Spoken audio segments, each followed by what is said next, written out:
Bonjour à tous, bienvenue à notre rendez-vous quotidien, l'étude du Chitat du jour. Aujourd'hui, Yom Revi, mercredi de la Paracha de Bo, Gimel Shvat, 3 Shvat, 5786.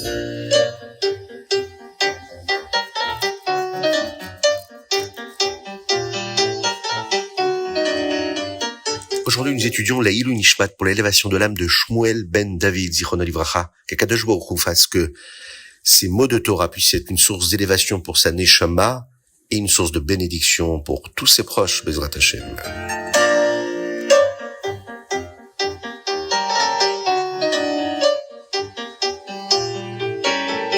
Alors aujourd'hui, dans le Chumash, on retrouve Moshe et Aaron qui se tiennent encore tout près de Paro. Moshe dit à Paro qu'Akadosh Baruch Hu allait accomplir la plaie suivante par lui-même et non par un ange. Moshe Rabbeinu dit à Paro que cela arriverait vers minuit, pour que Paro ne puisse pas dire que Moshe Rabbeinu mentait si ses astrologues ne lui donnaient pas l'heure exacte. Hachem enverrait la Makat Bechorot et ferait mourir tous les fils premiers-nés et même les premiers-nés des animaux. Il y aurait de grands cris dans tout l'Égypte, si forts qu'ils effraieraient même les chiens. Mais aucun chien n'aboierait de manière effrayante contre le Ham Israël, ce qui montrera que le Ham Israël est différent. Le texte dit comme ça: tes officiers viendront me dire que tous les Juifs doivent quitter l'Égypte, et nous partirons. Moshe désignait aussi Paro lui-même, mais il dit le mot officier par respect pour Paro en tant que roi. Moshe Rabbeinu quitta ensuite le palais de Paro. Il montrait ainsi qu'il était contrarié, que Paro eut autant de chutzpah, comme nous l'avons vu hier, que Moshe, le messager d'Akadosh Baruch Hu, ne devait plus jamais revenir. C'est ce que Paro lui avait demandé. Le Korban Pessah intervient dans notre paracha. Le Ham Israël a besoin de mériter la sortie d'Égypte. Yetziat Mitzrayim qui va arriver très bientôt. Akadosh Baruch Hu a donc donné 2 mitzvot aux Juifs à accomplir, le Korban Pessah et la Brit Mila. À Rosh Chodesh Nissan, Akadosh Baruch Hu a montré à Moshe et à Aaron la nouvelle lune. Et il leur précise que ce serait le premier mois de l'année juive. Il devrait leur dire que le 10e jour de ce mois, chaque famille doit choisir un jeune agneau ou un chevreau pour un sacrifice, pour un korban. Ils doivent s'assurer que l'animal est assez grand pour que tout le monde puisse avoir un kazaït, une mesure, pour s'acquitter de cette mitzvah, mais assez petit pour qu'il n'y ait pas de reste, puisque tout devait être consommé et rien ne devait être jeté. Akadosh Baruch Hu poursuit et dit à Moshe Rabbeinu les détails de cette mitzvah. Par exemple, s'il y a des restes, ils devront être brûlés. Ils peuvent former des groupes pour partager un sacrifice si une famille est trop petite pour manger tout l'animal elle-même. L'animal ne doit avoir aucun défaut, ce qu'on appelle le moum en hébreu. Il n'y ait aucun membre de l'animal qui soit manquant ou cassé. Le Yud Alet Nissan, le 14 Nissan, le Ham Israël devait faire la shrita à tous ces animaux-là et mettre un peu de sang sur le haut du linteau et sur les côtés des portes de leur maison. Ils devront cuire l'animal au feu et manger la viande avec de la matzah et du maror. Ils devront porter leurs chaussures et être prêts à partir. À ce moment-là, le texte nous dit Akadosh Baruch Hu tuera tous les premiers-nés, mais il passera au-dessus des maisons avec du sang et ne tuera aucun des Juifs dans ces maisons.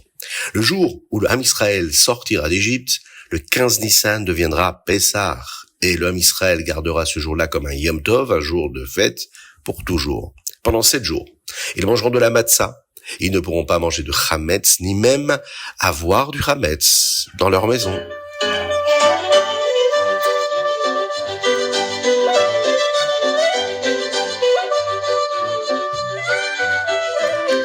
Teilim, aujourd'hui nous sommes le Yom Gimel, et nous disons du Teilim Yutret au Teilim Chavbet du 18 au 22. Dans le chapitre Yud Tet, dans le 19e chapitre, il y a un verset qui dit ceci. Torat Hashem temima meshivat nafesh. La Torah de Dieu est complète. Elle fait que la Neshama se sente bien. Elle apaise la Neshama. Le Rabbi Shneur Zalman, le fondateur de la Chassidut Chabad, utilise ce verset pour montrer pourquoi il était si heureux d'apprendre que les Chassidim apprenaient tout le chasse, que ce soit des Mishnayot ou de la Gemara, dans de nombreux endroits durant l'année.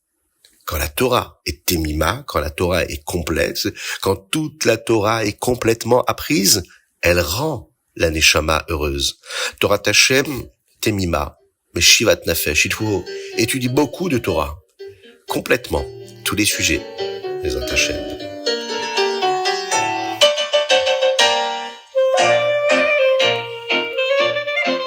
Tania, l'écouter Amarim, nous sommes dans le 19e chapitre. Dans le Tania aujourd'hui, nous apprenons que le niveau de Chorma dans l'âme d'un juif ne laissera pas un juif commettre une faute, une avéra. La seule façon pour une personne de faire une avéra est d'avoir ce que nous appelons le Ruach Shtut, un souffle de folie qui endort la Chorma et la place dans une forme d'exil à l'intérieur de lui-même. Nous avons appris hier dans le Tanya que la neshama d'un juif est comme une bougie dont la flamme essaye toujours de monter. L'âme, la neshama, veut aussi toujours être avec Kadosh Baruch Hu auprès de lui. Cela n'a pas de sens pour l'âme de vouloir cela, car plus elle devient proche de Dieu, moins elle devient importante. Elle se laisse consumer par cet amour. Mais pourtant, la neshama le veut quand même, comme cette flamme qui cherche toujours à se détacher de la mèche de la bougie. Cela vient de la partie chorma de la neshama, la partie la plus élevée de son âme qui se rattache à la partie la plus élevée de Dieu.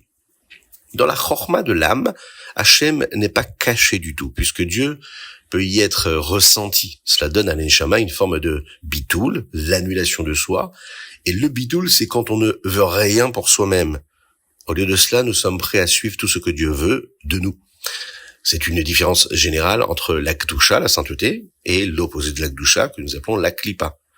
La Kedusha, elle, éprouve ce bitoul envers Dieu, cette abnégation totale, ce retrait, et la Klippa, elle, cherche toujours à obtenir quelque chose pour elle-même, à exister. Quand la Chorma de la Neshama travaille, elle fait une différence dans tout le corps, de sorte que la personne puisse l'utiliser pour faire ce que Dieu veut. Mais si un juif laisse le Yetzerara, le mauvais penchant, prendre le contrôle de son corps, alors la Chorma de sa Neshama s'endort et se retrouve en exil à l'intérieur de lui. Et même si elle est toujours là, elle ne fait pas ce qu'elle est capable de faire et ce qu'elle est censée faire. C'est pourquoi ce genre d'amour qui vient de la Chorma est appelé la Ahava Mesuteret, l'amour caché. Même s'il est toujours là, même si cet amour est à l'intérieur de lui, le Yetzirara, lui, à ce moment-là, a la permission de Dieu d'essayer de tromper la personne en lui faisant croire qu'une avéra ne changera rien. C'est ce qu'on appelle le Ruach Shtut, ce vent de folie, cet esprit de folie qui s'empare de l'homme, et c'est ce qui cause l'exil de la Chorma. C'est ce qui permet également à l'homme de fauter. C'est ce Ruach Shtut, ce vent de folie, cet esprit de folie qui s'empare de lui, qui fait abstraction de la Chorma, de la sagesse de la Neshama, et qui fait en sorte que cet amour qui reste caché, lui, ne s'exprime pas. Et il se laisse aller, Chas v'Shalom, à la faute. Il ne faut pas l'écouter, ce Yetzirara. Nous apprendrons, Bezrat Hashem, demain, comment l'amour caché peut quand même être réveillé, même s'il y a eu une avéra, même s'il y a eu une faute.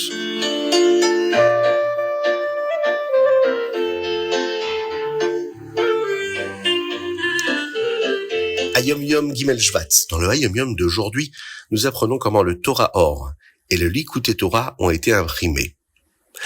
Vous savez, ces deux premiers livres qui concernent la Parasha Chassidite, écrite par le Rabbi Shneur Zalman de Liadi.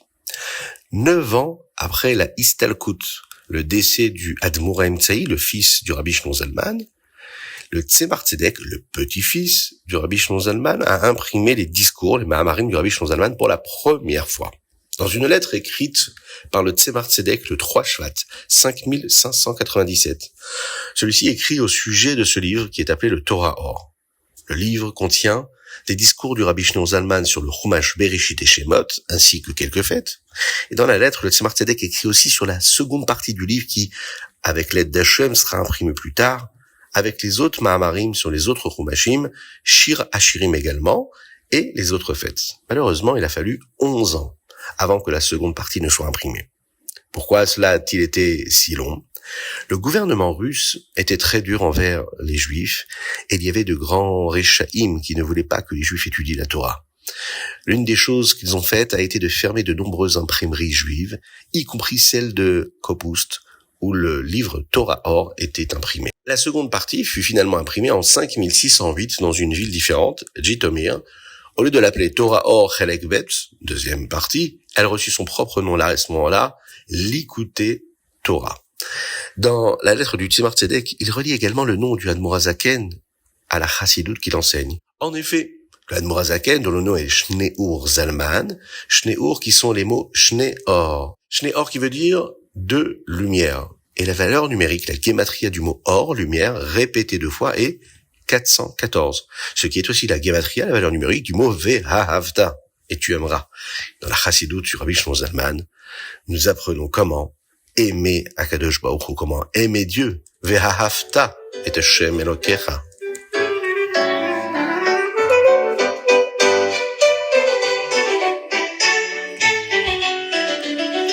Rambam, aujourd'hui nous sommes dans les Ilchot Edut. Nous apprenons les lois de la mitzvah du jour qui concernent le fait de ne pas faire de faux témoignages. Quand nous apprenons ce qui concerne le faux témoignage, nous voyons certaines lois qui sont beaucoup plus strictes que pour toute autre mitzvah. Dans les chapitres 17, 18 et 19, nous voyons ici quels en sont les détails.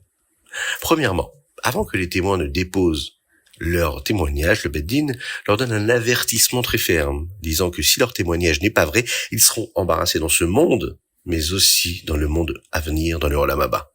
Si quelqu'un demande à une autre personne simplement se tenir là, sans même rien dire, pour qu'on pense qu'il y a deux témoins, c'est interdit.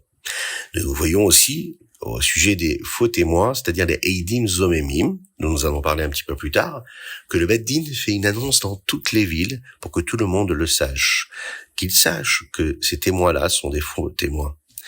Lors d'un Farm Rengen, le Purim Katan, en 5746, en 1986, le rabbi de Lubavitch a expliqué pourquoi la Torah est si stricte avec le faux témoignage, et doute sheker. La plupart des mitzvot sont des détails sur la façon dont une personne accomplit sa mission, sa shlichut dans le monde. Mais cette mitzvah-là, c'est la mission générale d'un juif. Dans les Nevi'im, dans les prophètes, on appelle le Ham Israël des Edim, des témoins. Des témoins d'Akadosh Baruch Hu, car quand les gens voient comment un juif se comporte, c'est comme un témoin montrant au monde que Dieu est ici. Mais si une personne, et que Dieu nous en préserve, un faux témoin, c'est-à-dire qu'elle fait ce que nous appelons le Chilul Hashem, elle va contre sa mission, elle fait l'inverse de la volonté de Dieu, eh bien, elle est en train de représenter Dieu ici-bas sur terre, et cela devient très grave. C'est pourquoi ces lois sont si strictes. Ça nous montre combien il est important de se comporter d'une manière qui fera Kiddush Hashem, la sanctification d'Akadosh Baruch Hu. Ce Farmagen-là, qui portait sur le cours du Rambam d'aujourd'hui, a eu lieu environ 2 semaines avant le Siyum Rambam, que nous allons célébrer Bezrat Hashem très bientôt. Et le Rabbi a encouragé tout le monde à s'impliquer dans l'organisation et à la participation de ce Siyum-là, cette conclusion, cette célébration de la conclusion de l'étude du Rambam.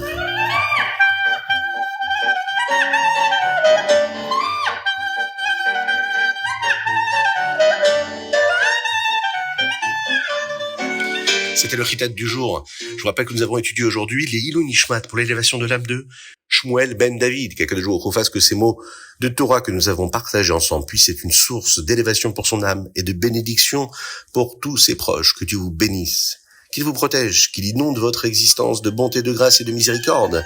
Envoyez-nous vos dédicaces au 06 21 37 24 52. Que Dieu vous bénisse pour cela dans tous les domaines, matériels et spirituels. À très bientôt pour le chitat du jour.